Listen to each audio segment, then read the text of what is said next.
This is the Awful Announcing Podcast. Here's your host, Brandon Contes.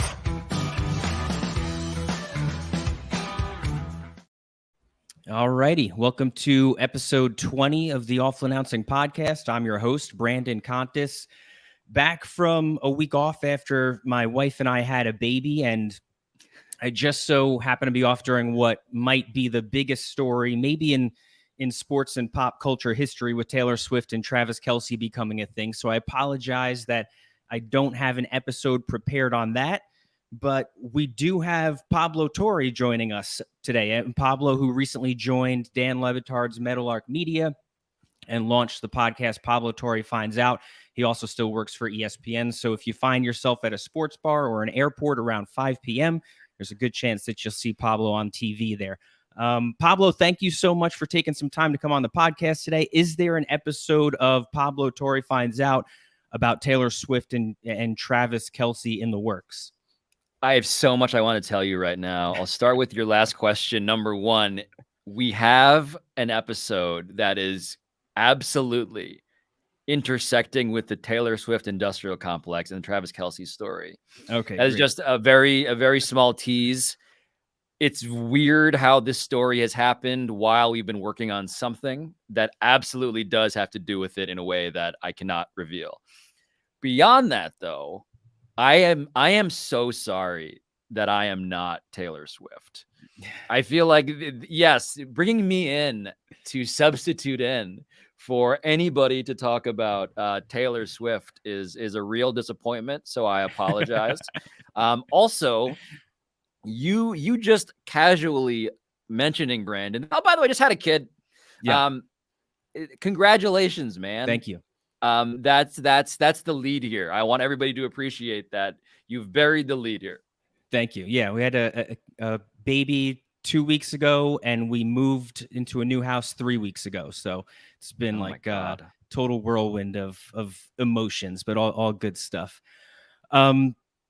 I do want to just kind of piggyback off the Taylor Swift thing here and just say, like, am I wrong in assuming that there are no limits for a merger like Taylor Swift and the NFL? Like, could this end in Taylor Swift and Travis Kelce eventually living in the White House? It does feel, I hadn't thought about it till just now, but it does feel like the SEC should be putting a stop to this. Like, you can't have two monopolies join forces in this way. It feels unholy almost. It feels like the algorithm has come to life and is now just actually strangling everything else in its wake. It's not easy to overshadow anything in the NFL, but like Taylor Swift pulled that off. Her mere presence at a Chiefs game has now dominated radio shows, debate shows. It was discussed again on Monday Night Football last night. Like, usually people just are desperate to get a piece of the NFL, but here's the NFL now playing second fiddle to Taylor Swift's love story. And I don't know how many people there are that would be capable of pulling that off. I think it's like her and Beyonce, but I even think that right now she ranks ahead. This is a dangerous statement. I think she ranks ahead of Beyonce on the power poll of stardom. And you're right. Like, look, one of my sort of like truisms about sports is that the NFL specifically is like the last remaining monoculture in American life. Right. You know this from covering media. Like, everything is so deeply fractured. Nobody watches or listens to the same thing. Nothing unifies people like the NFL does. And so for the NFL to genuflect, to beg for the table scraps dropped by Taylor Swift, who's not even saying I'm dating Travis Kelce. She's just showing up. She was just there. And then she got in the convertible with him after the game. Just that much was enough to remind us all. It was incredibly humbling. I just love the way you framed it. I think you cut to the story here.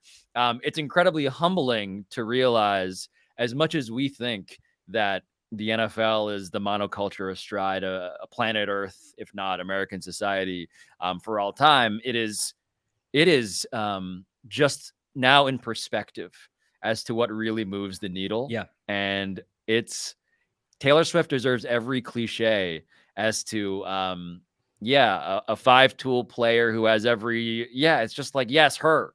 Number 1 overall draft pick, Taylor Swift, please. So while we wait for the now inevitable Taylor Swift episode of Pablo Torre Finds Out, you did have a Donald Trump related episode of your podcast, and talk about like making your presence felt at Meadowlark in a big way. Your first podcast episode there was essentially confronting Dan Le Batard about his past interviews with Donald Trump that he attempted to scrub from the archives. So when was Dan made aware that you were working on that? Dan was never told in full what we were doing until we sat down to record it. And so Pablo Torre Finds Out, the premise of it had always been sort of twofold. Like, we want to find out in an investigative journalistic sense, but we also wanted to fuck around. Apologies for the profanity. But truly, like, part of it is we want to do stupid things seriously, and vice versa. And so for me, like, nothing encapsulated that mission statement more than starting my new job, the thing upon which I staked the future of my family, by confronting the co-founder of said company with things that are legitimately humiliating for him. And so Dan didn't know that I had all of this stuff teed up this way. I was going to do it as a confrontation. I was going to do it by essentially dumpster diving in the end, to your point about, like, he wanted to throw this all out. Like, this was not available online anywhere. Everyone had forgotten about it, which speaks again to just like the way that we're overloaded by everything. And so the fact that Dan had interviewed Donald Trump, Dan Le Batard, maybe the foremost opponent of Trump when it comes to just people who can't stop talking about Trump in sports media. The fact that that guy had Donald Trump on as a guest on his show, as a friend of the show, as a call-in guest over 3 years, and that tape had been lost and gone until I exhumed it off of a hard drive in Miami, only to confront Dan with the truth of his past in ways that were, I think, both deeply introspective, but also legitimately cringe-inducing. All of that is absolutely a dangerous way to start your career somewhere. Yeah. Were you aware of how much they had spoken in the past? Like, did you have that in memory, that you knew that he had interviewed him multiple times and had him as almost a frequent caller over those few years? Yeah. So the way I stumbled upon this is where I am also complicit and guilty, is that I showed up to co-host Dan's radio show for the first time in 2015 in person in Miami when it was at ESPN. And that day we had a call-in guest that turned out to be Donald Trump. And so I interviewed Trump with Dan and Stugatz on air on live ESPN radio. And at the time, my question was like, why are we doing this? And it was not, certainly it was not enough to not do it. But I was informed that actually this happens a lot. Yeah. You know, like Donald Trump's a caller. Donald Trump says he loves Dan's show. Like, there is tape of Donald Trump repeatedly complimenting Dan Le Batard and how much he loves the show. And so ever since that day where Dan sort of said, like, actually he's a call-in guest, I've been obsessed with finding out why, how often, what you guys talk about. Because that episode that I did with Dan, in which Trump was a call-in guest, was the last time he ever appeared on the show, because I think it was like 3 or 5 weeks later, Donald Trump declared his candidacy as president of the United States. And then everything was like, oh, this thing, we can't really do this anymore. Well, and I guess in Dan's defense, he's not alone there. I mean, there's a lot of radio shows. Donald Trump was not hard to find throughout. I mean, in the 80s, 90s, 2000s. Stern. Yeah, right. Think of the amount of times that he was on Howard Stern, and the way Stern has kind of, tried to alienate himself from Trump in the years since he declared his candidacy for president as well. Well, listen, that's part of the introspection here, is that we are not, the show, Pablo Torre Finds Out, is not a show that is meant to just engage in moral scolding. Right. Like, part of why I wanted to do this episode was because I wanted to reckon with how good a guest Donald Trump was. Yeah. Like, he's good at sports radio. Yeah. Like, It Donald was Trump is super kind of like entertaining. oh, no doubt. He's funny. Like, he's Donald Trump, for all of the other stuff that is now obvious. I don't even need to say anymore about like caveating why he's, a bad guy, blah, blah, blah, blah, blah. Right. The reality is he's an A+ sports radio gas bag. And I loved listening to these tapes in a way that made me think about, oh, this is his superpower. Like, if you're running against Donald Trump now, right? The whole point is not, again, if you're strategizing politically, like, you should not be in denial about that. You should not deny that Donald Trump is really good at being on camera, being a character, being on TV. Like, you almost need to concede at the start of every debate. I would advise, at least, like, this guy's going to be a lot more charismatic than me. He's going to be funnier than me. You're going to like him more than you like me. He's going to seem more real. And like, go from there. Like, don't try to compete in that way. We should not be in denial about why Trump got elected. A lot of it is because he is, in fact, the guy on these tapes, and it's compelling. It's good radio. Yeah. And then similarly, Christie has tried to be that sports radio caller and entertainer, except I'd say he's more of like a C- sports radio gas bag. Yeah. Christie, by the way, who showed up in the owner's box with Jerry Jones at the Cowboy game.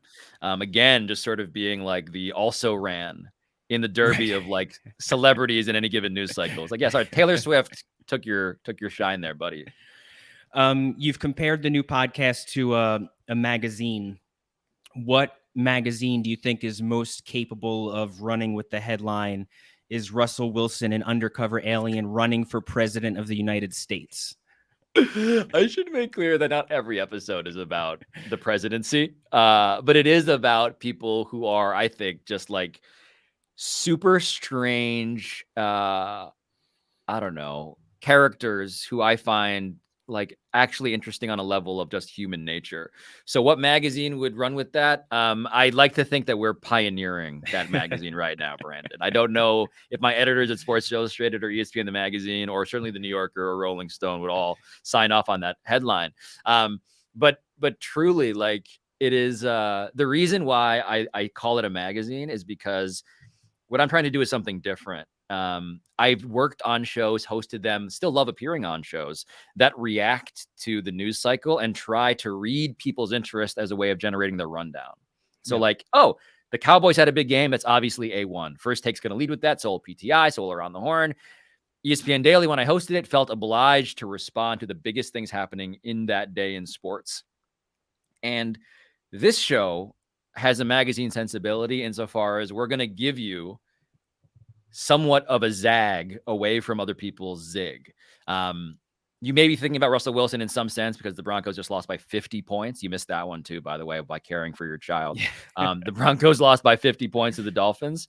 And my thought was, oh, I don't want to do that story, but I do want to do a story about what it was like to go to college, to be the roommate and the backup quarterback and an attendee of Russell Wilson's first wedding. You know, like, so we got Nate Tice to give us the untold stories about what's it like to go to college with that guy. How do we get into that guy's life? How do we get into his inner circle in a way that sort of provides texture and context? So the point is, the magazine idea is do a story that other people aren't doing, but sort of surprise you with the angle such that even though you didn't know you wanted it, now you're sort of in for the ride. Are you enjoying the freedom to create whatever you want with Meadowlark Media? For years, Dan talked about wanting freedom from the establishment. I imagine he's good about giving his employees those same freedoms that he sought. Yeah, I cannot think of another company literally anywhere that would allow me to get away with publishing the episode that we recorded for our first one. Like, I tested it immediately, man. Like, truly, I tested it immediately. And ever since, and this is both the terror and the genuine thrill of doing this show, is no one's telling me I can't do X or Y or Z. Like, there is no heavy editorial hand. There is virtually no bureaucracy. Like, Meadowlark was founded by former president of ESPN, John Skipper, of course. But John and Dan I see them as partners. They're not editorially like saying, don't do this, don't do that. And in fact, like part of my joy is surprising them with what we're doing, And so we get weird, man. That headline you read of the episode title is only one example of just like the stuff that we're finding out about. We want this to be aggressively different because left to my own devices, literally, like me and my phone and my Google Doc coming up with story ideas, it's a psychedelic YouTube channel / audio first magazine that I'm super proud of because it is born in like this just absurd freedom that no one else should have, honestly. Are you a full-time Meadowlark employee, or is it part-time ESPN? Is it 50-50 or? Yeah. I'm a full-time Meadowlark employee. Full-time. I have a small stake in the company, but I Okay. gave up my Disney healthcare, man. So I appear on Around the Horn and PTI as a freelancer, and I'm so grateful to still do those shows that I love. And I'll do appearances on like Morning Joe on MSNBC now on Mondays. I love gas bagging on TV. That has not gone away. But in terms of like where my actual job is, it's at Meadowlark. That's my home. So you didn't need to like get approval from ESPN then to be doing a podcast with Meadowlark since you're freelancing with ESPN?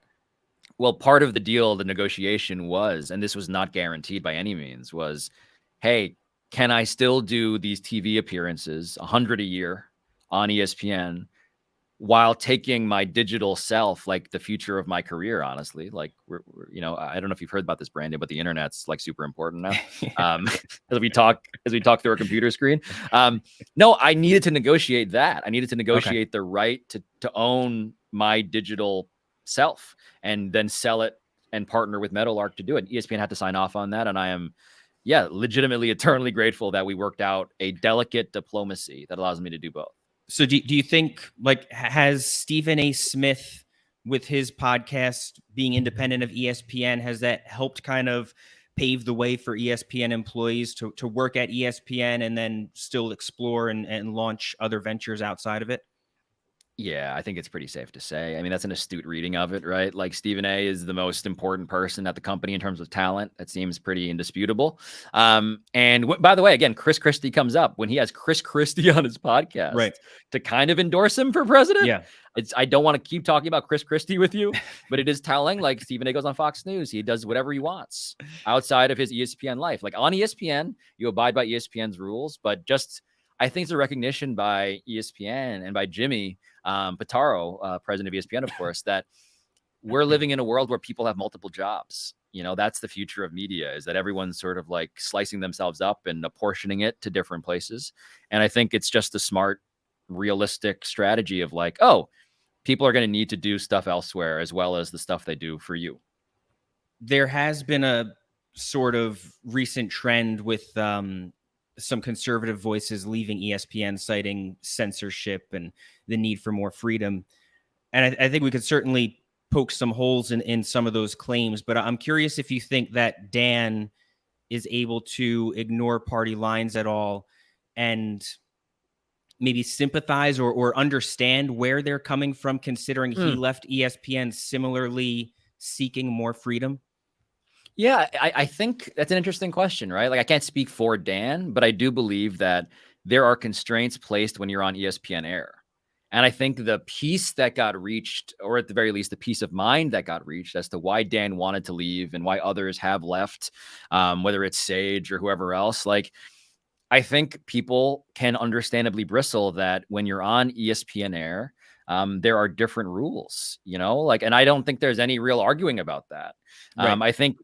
I think that there are always, I would say, a surprising amount of ways to talk about non-sports by talking through sports. And I've made my career at ESPN doing just that. Like, I've done episodes hosting ESPN Daily about China, like the number one, like, bright line, don't cross this thing, ESPN sort of Disney concern, but we did it through the realm of journalism, right? There was a time and place. And so we justified it. We ran it up the flagpole, certainly, but we argued that this is worthy of coverage, and they let us do it.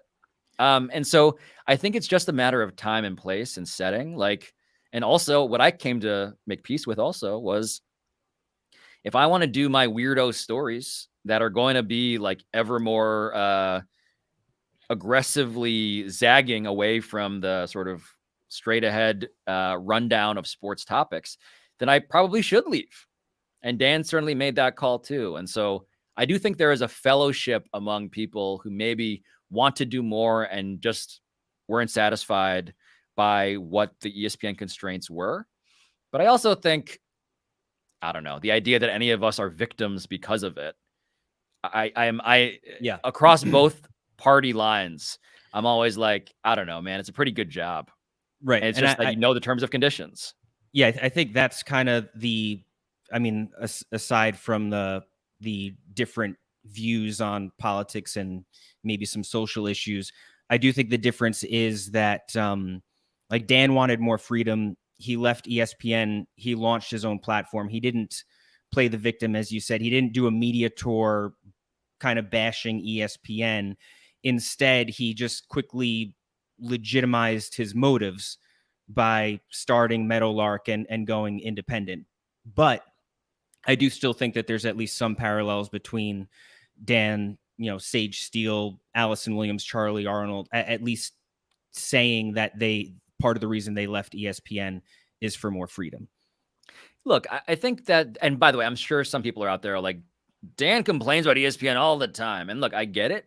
I get that too. I think it's a little bit different when you're doing it on your own platform than 100% doing a media tour to get that point across. Well said. And that's just the nuance that I wanted to just confirm was that like, yeah, the whole idea of like, I was silenced, it's sort of like, what did you want to say? Like, I just want, I guess, specifics and clarity. Like, I would be more empathetic if it was like, oh, I wanted to talk about this topic on this show that I hosted that dealt with such topics. And now I couldn't. And that's why I got to leave. And now that I've left, what am I doing? I think, by the way, that's sort of like the brass tacks of it that you alluded to. It's sort of like, okay, you have your freedom now. Yeah. What do you want to say? And those who are actually saying things of substance, whether it's stuff that I agree with entirely or not, I do respect, like, hey, you wanted to take your career in that way. All good. Far be it from me to tell someone on the right that, like, you can't, live your dream of criticizing, I don't know, vaccine mandates or whatever. But I also get why, like, if you're a SportsCenter host, probably not going to be the best place to say it while calling a highlight. Like, I think having the difference of I host a talk show about culture and sports versus I am hosting SportsCenter. I don't know. I'm not particularly scandalized by the ways in which certain jobs did not contain all of you. Like, I think we've all made peace with that, and you just go elsewhere to find the rest of you. Speaking of conservative TV personalities, you told a great story on the Press Box podcast with Brian Curtis last year about your first ever television appearance, which actually came on the O'Reilly Factor. What was that like? And like, is that something, were you nervous? Were you hesitant to do it, or just kind of jumped right in? No, it was as terrifying a thing as I've ever done. Because it was the first TV appearance I had ever made, ever. I cannot stress that enough. Like, I started doing television by climbing in, it felt like, to my television and encountering, Papa Bear Bill O'Reilly, who's like the most absurd caricature of like what a cable news talking giant, literally giant talking head is like. And so, the backstory briefly is just that I was a fact checker at Sports Illustrated in 2008. It was the Beijing Olympics. Fox News, Bill O'Reilly specifically, wanted someone from Sports Illustrated. And I say someone because it was not me specifically. It was just literally any warm body that they could sit in front of Bill O'Reilly with Sports Illustrated on the Chiron, who could essentially be lectured at by Bill O'Reilly about his high school swimming career. He's a swimmer, it turns out, from Long Island. I knew the Long Island part, didn't know the swimming part. And he wanted to lecture me about Michael Phelps. And by me, again, I mean anybody. So I show up because the press person at Sports Illustrated is like, do you want to do this? And I thought to myself, like, I just immediately, like, I was like, okay, so I used to do speech and debate. I was the debate captain in high school, but did not do any of that in college. My sort of like vocal, whatever, performance sort of muscles had atrophied. And I knew nothing about Michael Phelps outside of what I had watched on like NBC, to be perfectly candid. And so it's just like, do I just want to go there and like, I don't know, try to sound like an expert on something? And I was like, you know what? and this is just the lesson that I learned that day that sort of carried me through my entire career to this interview that I'm doing with you today. I just said, fuck it. Like, I should try to do this. When am I going to get the opportunity to do this? I should try and see what it's like. I should find out. Truly, I should find out to live up to the name of the show that I was years and years away from being founded.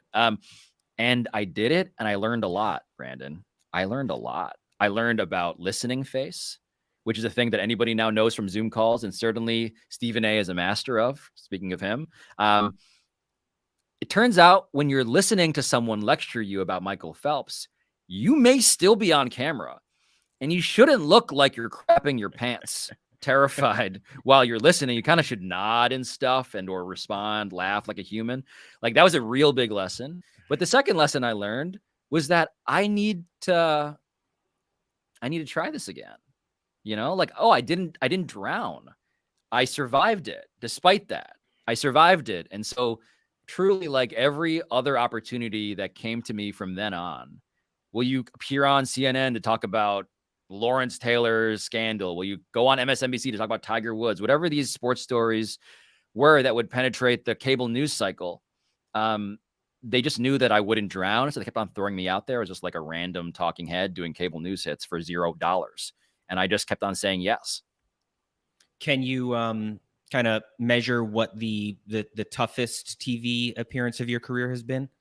Whether it's because of the situation you were thrown into or the topic you were talking about? You know, oh man, it's a really good question. I don't have PTSD in a specific way from a topic, but I can tell you the most nervous I've been. Certainly, look, Bill O'Reilly was one, but then hosting PTI for the first time. It's just like these moments that feel like I'm inside of the television, like staring at Tony Kornheiser, and saying literally the words like, "Pardon the interruption, I'm Pablo Torre," and just like the physiological, just like, it feels so alien to say the thing. It's the thing that I practiced in my mirror. Like, I will say to you very transparently, like, preparing to do the first episode of PTI that I ever did was incredibly nerve-wracking to the point where, like, I was practicing that phrase into the mirror over and over again, like a psychopath, you know, like, you just want to say the words and get it started without face planting immediately. And then I blacked out. And I don't even remember what else happened. But those shows that I grew up watching, that I just held in such sort of daunting regard, both as a fan in PTI's case and also just as like a guy who knew about the institution in O'Reilly's case. I wish I knew what I talked about on that episode, but I just remember Tony Kornheiser definitely made fun of me for looking like I was, 12 years old and had no idea what I was doing, which he was not totally wrong about. Did you know Kornheiser and Wilbon before you started becoming a guest host on PTI? Yeah, so no, I knew of them. I remember, actually, it's funny. I don't think I've ever told this story or told Mike this, but there's a photo on my computer from like an NCAA tournament round that I covered, in which I happened upon Mike Wilbon, like at the table, the media table, like typing away on his laptop, like a column, presumably for the Post, Washington Post. And I took a creep shot of him, and I was like, Mike Wilbon in the wild. Like, I took the photo, like saved it, sent it to my friends. And recently, because I was like clearing out my hard drive, found it. And I was like, oh my God, this is bizarre that I like was that guy fanboying over this as if he was my Taylor Swift. And now like am his substitute when Kornheiser like needs someone to yell at, on PTI when Mike's, I don't know, on a super yacht with Magic Johnson. Like, that's a weird life that I've stumbled into. But Kornheiser, truly, like, I knew the first time I met him was in the PTI offices in DC. I had by that point, like, been a part of the Around the Horn family as a panelist. I'd filled in for Reale, which is another, just like filling in for Tony Reale and Around the Horn. Probably the hardest thing I've had to do, just because it's a physical job. Like, you're moving around. His energy level is unparalleled in, I would say, like the human race. You're sort of like doing all of these things with your hands. Really, really hard to do. Yeah, there's a unique cadence to it. And it's just so, you can't, and to his credit, Reale's credit, brief digression, like, trying to do Around the Horn with your own voice feels perverted. It's sort of like, you can't do this without being Tony Reali. Like, how are you even trying to do this? It felt ridiculous. So you end up imitating Reali, which is the worst of all worlds because no one is him in that way. But anyway, I was imitating Reali and failing to succeed in the DC offices of PTI and Around the Horn. And I just remember like meeting Kornheiser because I would get pulled in occasionally to be a substitute stat boy for Reali. Because Stat Boy, of course, for people who've watched the show for a long time, like that was a key part of PTI. It ended when Reali decided to take Around the Horn to New York, and God bless him for doing it. But that's when Stat Boy ended. He became a man. He had his bar mitzvah, so to speak. And me meeting Kornheiser in the offices as substitute Stat Boy, I don't think he knew who I was at all. In fact, the running joke was, and this is from Kornheiser and from Eric Rydholm, the producer of PTI, was Tony will only co-host PTI with you if you spray paint your hair gray so that you look older. And I don't think that was a joke. Like, I think Tony actually was saying to everybody, he looks too young. It makes me look too old. I'm never going to do this. And so that was my introduction to him. And then years later, I sort of got older, grew terrible facial hair, and convinced him that I could be his colleague instead of just his sort of like stat infant, as it were. So yeah, that's how I got to know him. But you never had to dye your hair. No, now I just am waiting for mortality to actually naturally do the thing that Kornheiser demanded. But no, I held out on. I'm very proud of holding out on that part. Dan Le Batard hates sports debate television. You have sort of embraced it in your career. Is debate TV culture good for sports, or is there a toxicity to it? Certainly there's a toxicity to it if done badly. Like everything, I think there are ways to do it well and ways to do it badly. And I'm not even like shading First Take when I say that. I am absolutely clicking on some viral First Take content as soon as it comes across my timeline, right? And so the proof is in the pudding in that way. But I also think for the shows that I do and that I continue to love doing, it's sort of like there are good directors and bad directors. There are good movies and bad movies. Like there are good comedies and bad comedies. Some are ridiculous. Others sort of make you think as well. And so for me, the toxicity of sports debate culture cannot be divorced from the influence of PTI. I just want to be honest about that. Without PTI, by the way, PTI infected cable news. Let's blame Rydholm and Kornheiser and me, I guess, by proxy for that too. Like there was never a topic bar and clocks and guys yelling in the way that PTI sort of proved as proof of concept could successfully be executed. But when it comes to like what's bad about sports debate culture that I sort of cringe at, I don't want to just name the names that I'm imagining when I imagine bad sports debate, but I do think that there is an art to being a gas bag, and that I don't consider myself nearly as good as the best gas bags, but I do consider myself somebody who can explain why they find something interesting and have opinions that are maybe going to provoke some thoughts. And so I love sports debate culture in ways that Le Batard will never admit to, but Le Batard used to do PTI, man. He's a total hypocrite. Like he used to do highly questionable. Like, again, you can do weird sports debate. You could do sports debate that parodies sports debate. Well, let's also be honest. Like, we're also drinking from the same trough of, did the Cowboys choke? I'm not above that question when it comes to being on ESPN. Have you had much interaction with Stephen A during your 10 plus years at ESPN? I used to see him in the Seaport all the time when I was hosting High Noon, and we would be coming out of him. He was our First Take. And what a strange sentence. First Take was my lead-in for 2 years. And so I used to see Stephen A in the makeup room. I remember going to Stephen A, and this was like a very, again, I'm only remembering this now. I remember the day I got, and this term. What's the term? What's the scan of your baby? When you see them and like you can see their face, like what's that called? It's Ultrasound? Ultrasound. Sonogram? Yes. Sonogram. Yeah, one of those. Yeah. So I have the photo my wife took of her sonogram. And you see my daughter's face, and I'm just like, yeah. Again, as I'm sure you felt, very recently, I was just sort of in awe of this sort of out of body experience. And I was just like wandering around showing this to people. And I walk into the makeup room and I just see Stephen A there. And I'm like, Stephen A, check out my daughter. I just got this sonogram or this ultrasound. And he just looks at me and he just very sternly, meaningfully tells me that I will never, he goes, I'm not going to imitate him, but he goes, you will never love anything as much as you love your daughter. You're going to kill someone if that's what it takes to defend them. And I was like, all right, cool. I'm gonna show this to Max now, see how that goes. But no, I mean, like he played along with like the Halloween episodes we did and like the April Fool's episodes we did. I had him yell, "Stay off the weed" at me in one like sketch we did. Stephen A has always been like down for the joke. And that's what I want to just sort of briefly point out about him. For as much as he is like a parody of our idea of like a sports gas bag, he's so deeply theatrically talented, and he has a sense of humor about himself. Like, he is down to be made fun of in ways that I think he would never explicitly say because it kind of ruins the joke.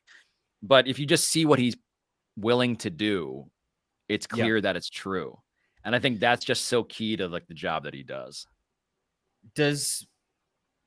Well, as a journalist and an entertainer yourself, do you think Stephen A. Smith does a good job of both on First Take? And also, like, does he almost get upheld to an unfair journalistic standard at times by people who might not recognize that First Take is entertainment first? Yeah. I mean, look, Stephen A., every time I've heard him defend his resume, he lists every stop on his resume in which he was a journalist. And I think it's possible to practice journalism without being a journalist. I think the difference is, far be it from me to lecture someone as if I teach at the Columbia School of Journalism or whatever. But for me, I think he has journalistic tendencies, but clearly works in the realm of entertainment first and foremost. Like, I think the idea of like, I'm going to pick a fight or I'm going to argue back and forth and criticize this guy I don't know is not something an objective journalist would do, but it is something that a talk show host would, an entertainer would. And I think the confusion, and this is an understandable confusion, man, it's when you do both and those lines are blurred, it's you get to be everything, for better and for worse. You get to be criticized for crossing lines journalistically, and you get to claim that actually look at my phone. I got this text from Michael Jordan.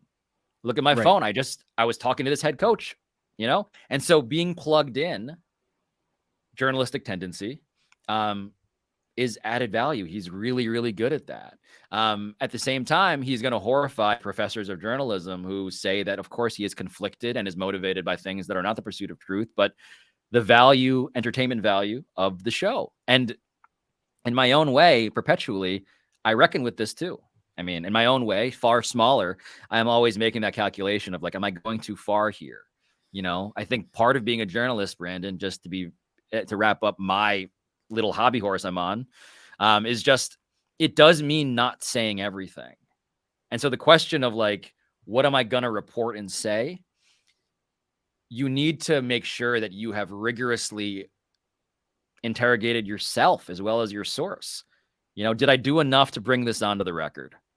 And being a journalist means that you don't say everything. You don't disclose everything. And I can't speak for Stephen A. standards, but I try to take those standards seriously because I'm self-conscious about how I do it too. How did you feel when you landed the opportunity to headline a show on ESPN? And of course, I'm talking about High Noon with Bomani Jones. Yeah, it was, a dream, just beyond my expectations. I'm endlessly, eternally grateful to Bo for like having faith that I would work as his partner, that guy, as fast a brain as I've ever worked with. He was the bigger star when High Noon was the show. And so he trusted me in a way that I can never fully repay, truly. And to work with Ride Home on a show was, I mean, look, Ride Home, Eric is one of my closest friends in the world still.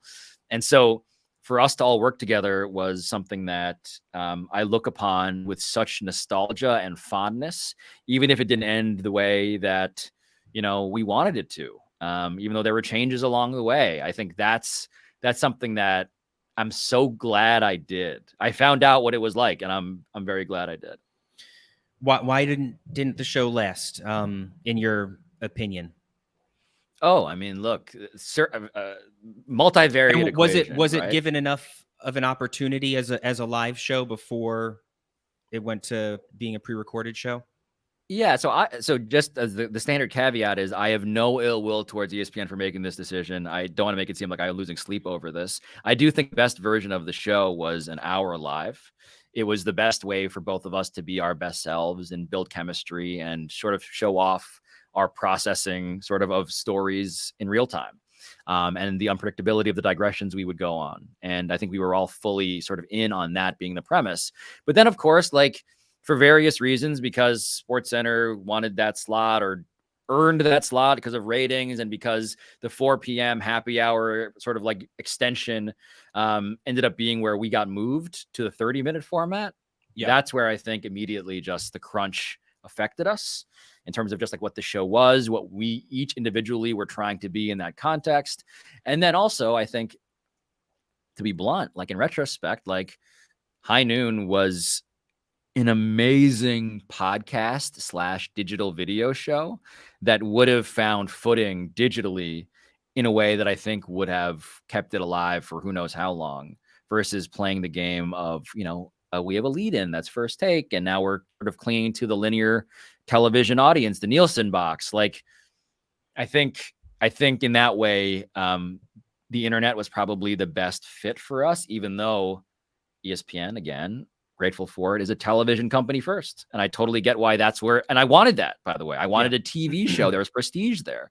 But I think in retrospect, there's no question that our sensibilities were more internet sensibilities, and were ahead of their time, at least in that very specific way. Do you think you would have, it would have been successful if it was pre-recorded and on the internet, or would you have wanted it to be live if it were to be on the internet? Yeah, live is such a interesting condition to play the game by, because without a net, I find that sort of your brain activates more. I remember talking to Keith Olbermann about this. Keith Olbermann famously could only really be his peak self when live, and that doing tape shows it was just not ever the same for him. And for us, I think live would have been better. Streaming live would have been better. Than taped, no question, just because of all of that stuff.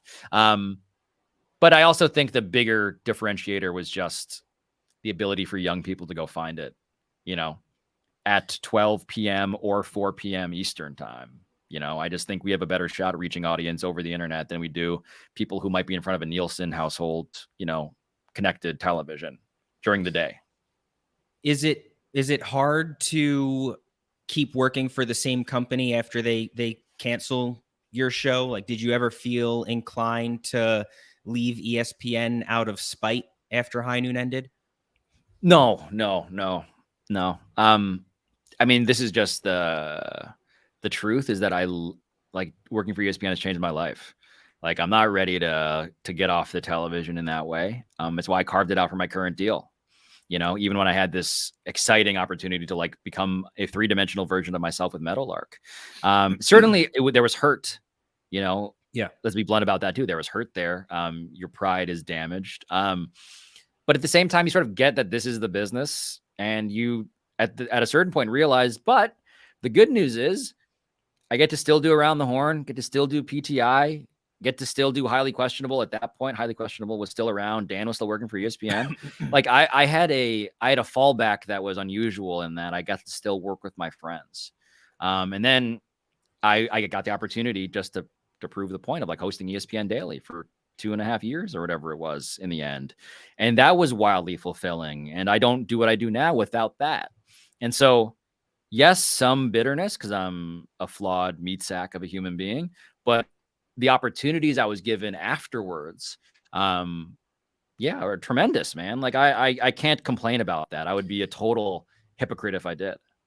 Was High Noon at all hurt by being branded as like a smart sports show? Like, did it almost give the vibe that it was going to be too analytical or preachy? Which, by the way, like it was not. That's not what the show was. But I feel like people leaned into the smart thing, and I wonder if that gave some misconceptions about what the show actually was.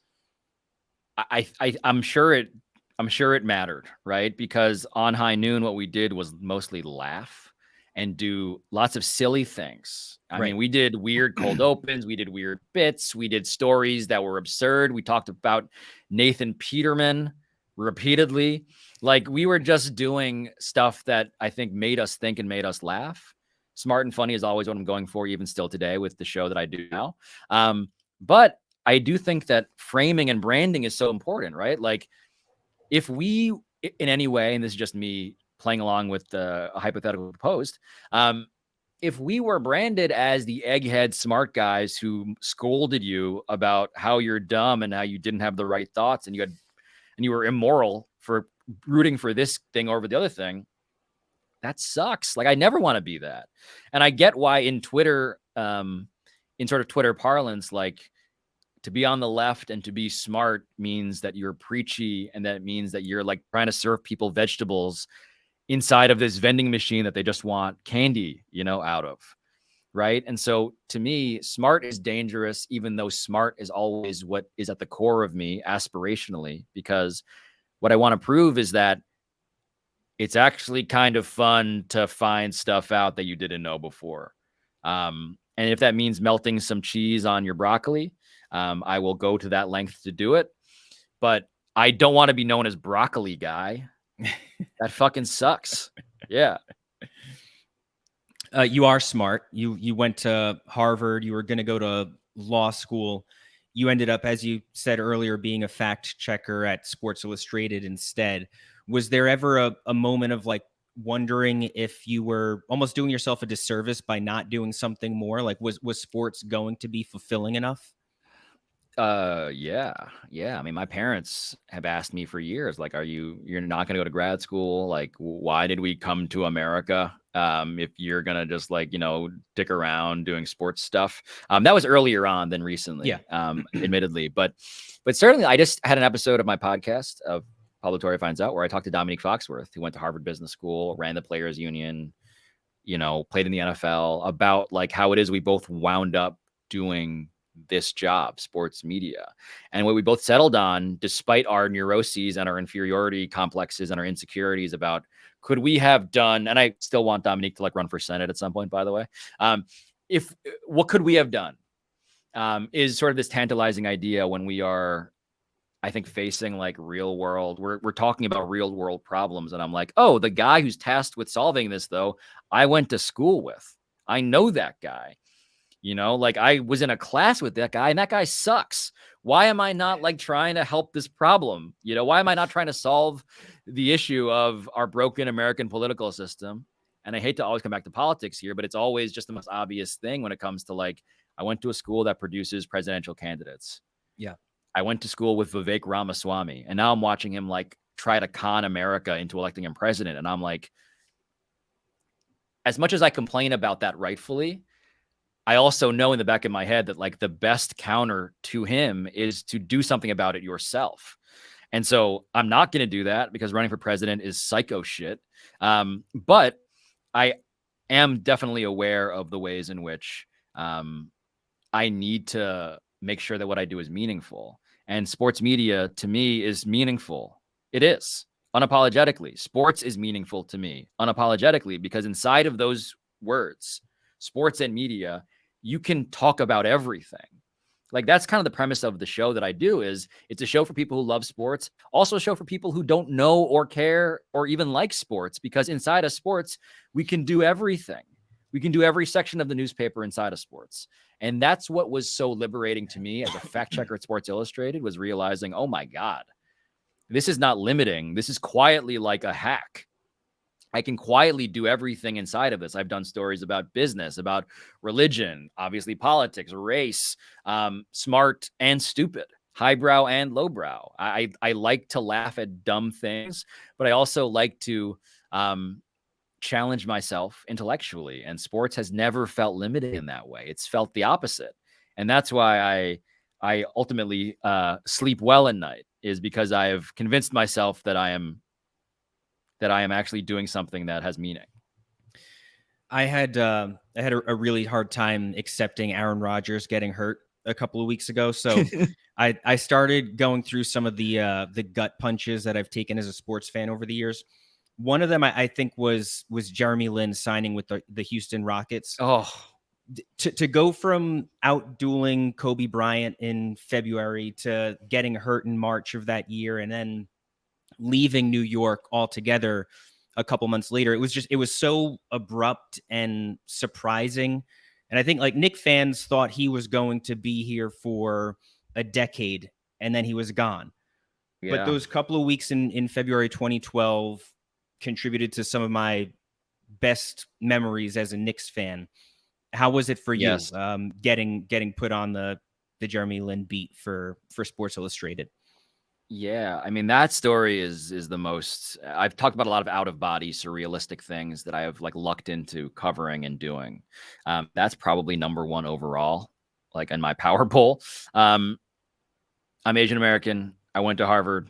I covered him for Sports Illustrated when he was a senior in school, and knew his parents, followed him, was texting him when he got picked up by the Knicks, had no idea about any of this. And then for Sports Illustrated, I end up writing these 2 straight cover stories about him on Deadline, competing against like Frank Isola and like New York tabloid writers who had no idea who I was at the time. And that story, so number one, Jeremy Lin dropping 38 at the Garden against the Lakers in in that year. Gosh, it was the greatest sporting event I've ever seen in public, in person. The 2012 season was the most surreal thing I've ever covered. And so I was the guy, incidentally, who broke, heartbreakingly. Again, this is where I'm mindful of, like, I'm also a little conflicted here. Shout out to anybody who has rooted for a team while also covering a team. It's really difficult. But I was the one who broke the story that he was signing with the Rockets. Yeah. I was on the phone with him and his agents that night, and I was shocked. And the reason why being that, again, I won't relitigate it with you here, but like the Knicks told him, like, go find your market. He found a market. He found a bidder. The Rockets put a poison pill balloon thing into his contract, so they got paid a lot more than the Knicks were comfortable paying. And that was it. And the happiest, I grew up a Knicks fan, by the way. I should say that. I'm from New York natively. Grew up in Manhattan, like blocks away from MSG. So all of this, it was as beautiful on the front end as it was a waste on the back end to me. And never really have gotten over that one. That's like the ultimate like counterfactual alternate history is Jeremy Lin doesn't get hurt, doesn't hurt his knee. Yeah. The Knicks keep him, which it should have done anyway. And he finally gets a chance to like prove that he wasn't just 2 weeks in 2012. What did covering Jeremy Lin do for your career and even eventually getting to ESPN? It was huge. I mean, it proved to me that I could write on Deadline, that I was qualified to cover like the biggest story in the world, even though it was so specific and personal to me that it was obviously like the roulette wheel smiling upon my existence, right? Luck was so profoundly important, but also I was given a challenge and I pulled it off and my editors liked it. And that was incredibly gratifying. But then my next editors liked it. That was the bigger thing, right? Was that ESPN basically, that was like that was a tipping point towards me getting a job offer. They like had seen that work. They knew that I could hang, in that way.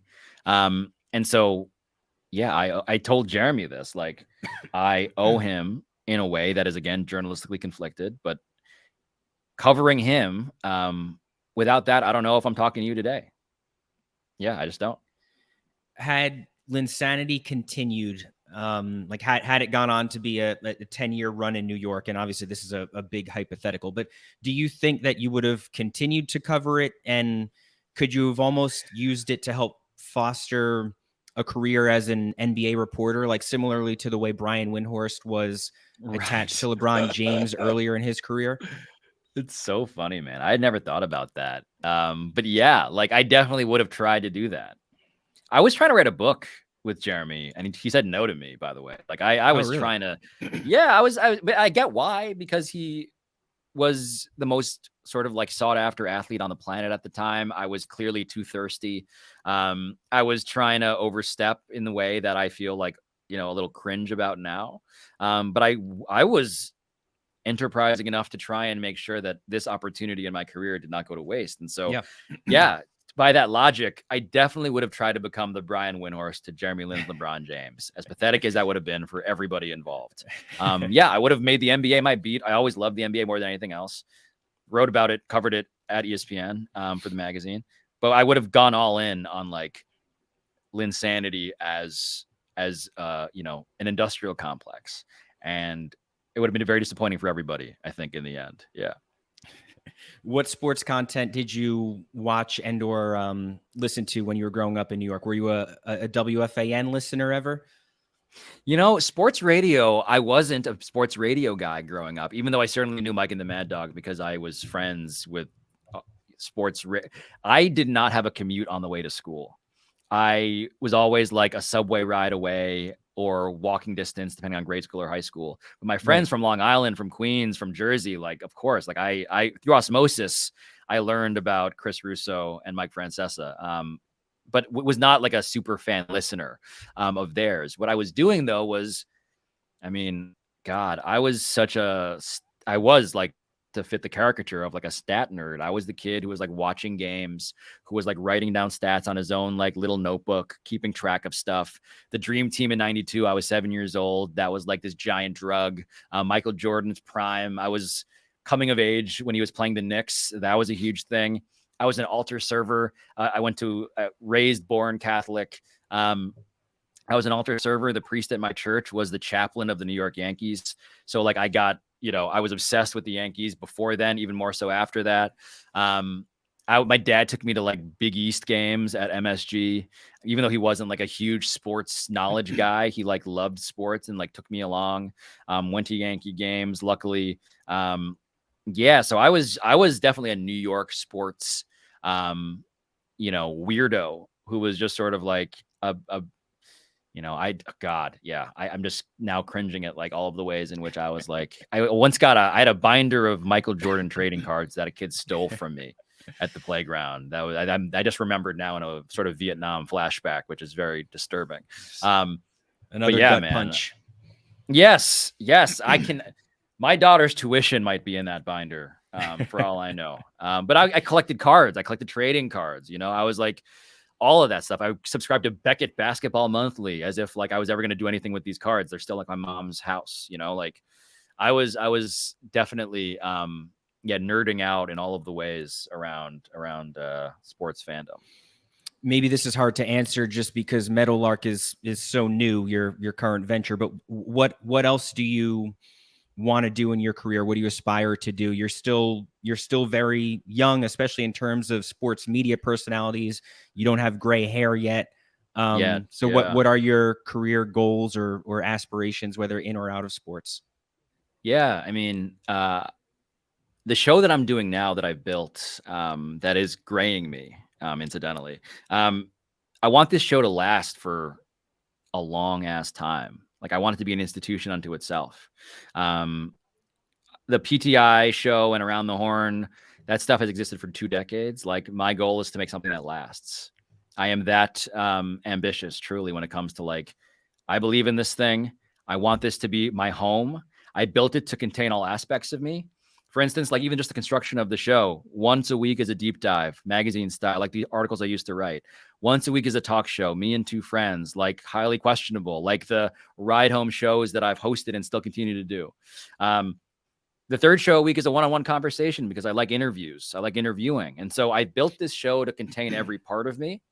And I want to keep doing it because I just have loved doing it, 1 month in. As crazy as it is to sort of declare any sort of definitiveness around anything that's only a month old, right? As all parents can relate to.